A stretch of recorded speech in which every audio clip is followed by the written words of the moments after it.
All right, so this week we're focused on designing your actions. Time is a resource, and this is an opportunity to make mindful choices about how you're investing your time.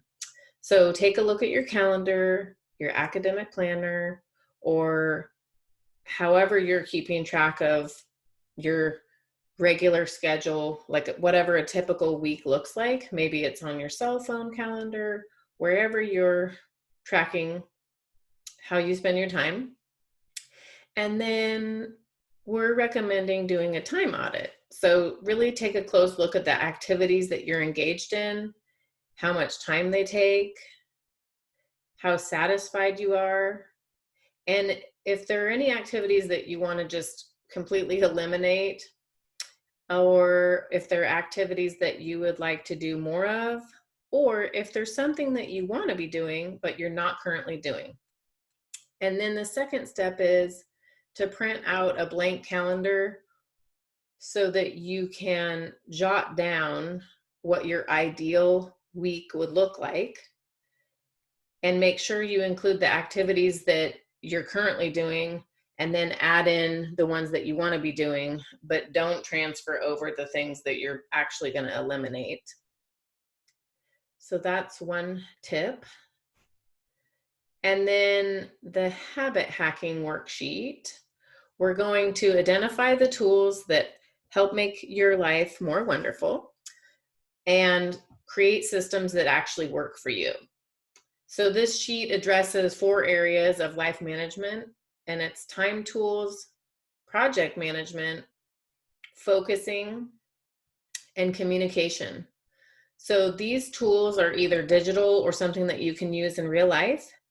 And you can choose the tools based on what your needs are, your learning style. Some people like, to use a paper journal and they're kind of old school.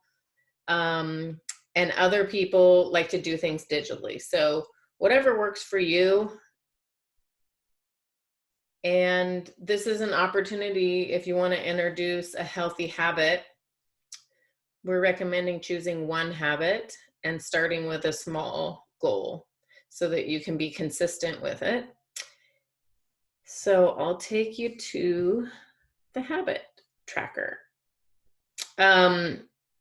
So the green zone is basically calendars. We've talked about that. Whether you use a Google Calendar on your phone or you're using a paper calendar or some kind of a day planner, whatever you're currently using, make sure that you keep doing that.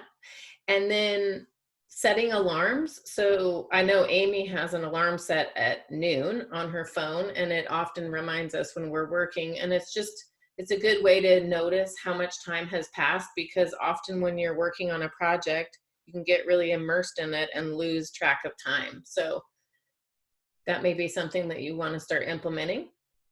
And then the Pomodoro Timer, that's kind of fun because if you can get something done in like 5 minutes or so, really focused, it's a great way to do something that maybe you're not looking forward to but needs to be done. So taking out the trash, or loading the dishwasher, or tidying up certain zones in your house or your bedroom, the Pomodoro Timer is kind of fun, especially if you do it with family members, because I don't know, there's something around fairness of, okay, let's all work for, 20 minutes or so.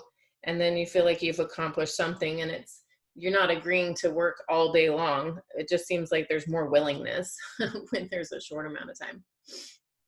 Kanban board, we're going to go into more details about that, but it's a pretty cool tool that helps you track where you're at with action items and if there's anything needed.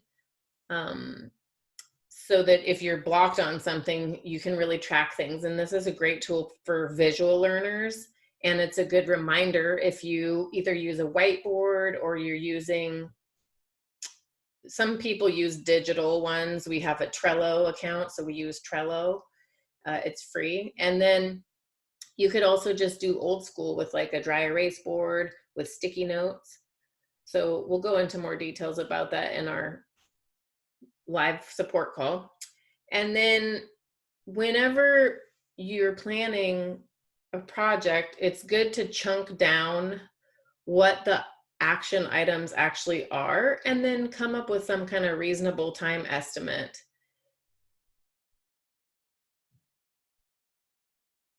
Trello's good for that as well because it has little boxes that you can tick off, and it feels like you're accomplishing something when you can kind of like tick the box or scratch it off your list. The Google tools have been really helpful keeping documents organized. I have a goal of being kind of paperless, and so over the years I've been just sticking with ebooks and really reducing the amount of paperwork. I like to recycle things. So even if you have to scan something or take a picture of something, it's a great way to stay organized. You can organize your passwords, you can organize all kinds of things. So I mentioned Trello, and that's kind of like a digital Kanban board. And yeah, going paperless is something I'm aiming towards. Anyway, a whiteboard can also be great for brainstorming and for tracking ideas and things that need to be done. And it can also be a helpful tool for families because I have a kind of a whiteboard where I put menu planning and I have chores and things so that people don't have to ask me. They can just go to the board and check out what needs to be done or, you know, what's going to be for dinner. They can plug in on how they can support the chores that help our household run. And then the Eisenhower matrix, we're going to go into details about that, but that's something that's helpful when you're really focused on mindful choices and what's a priority and what's not. Productivity apps, you can set up some kind of blockers where you're not getting notifications or you're just locked out of certain platforms. Like if you're trying to take a break from social media because you find that you're down a rabbit hole and it's sucking your time and you're getting off track and not focused on the things you want to be doing and prioritizing your important work, that can be helpful. So yeah, the tech off time, that's important. This digital retreat, staying away from electronics, as we do more and more work online, it's important to physically get up and move your body, to rest your eyes, to reset yourself.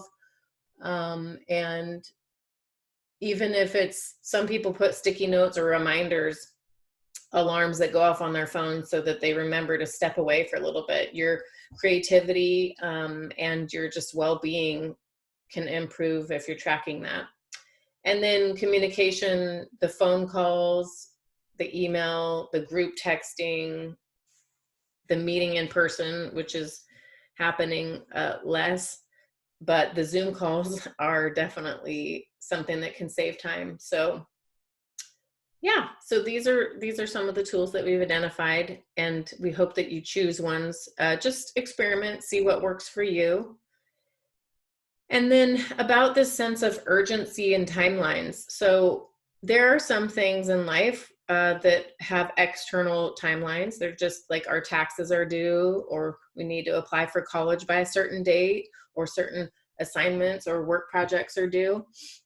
But there's also an internal deadline that we set for ourselves sometimes. So it might be that you'd like to train to be able to run a marathon, or you might want to learn a foreign language. And so there's this sense of like, it's something that's important to me. It's a goal. It's something that I want to do.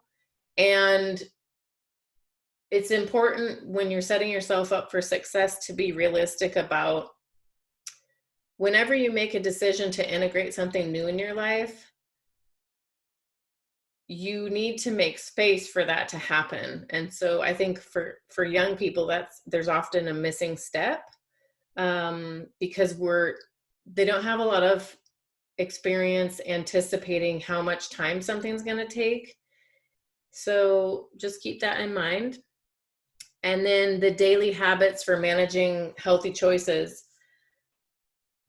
for example, if I have a goal that I want to start walking more and getting more movement in my life, the first step is to identify, when is this activity going to happen?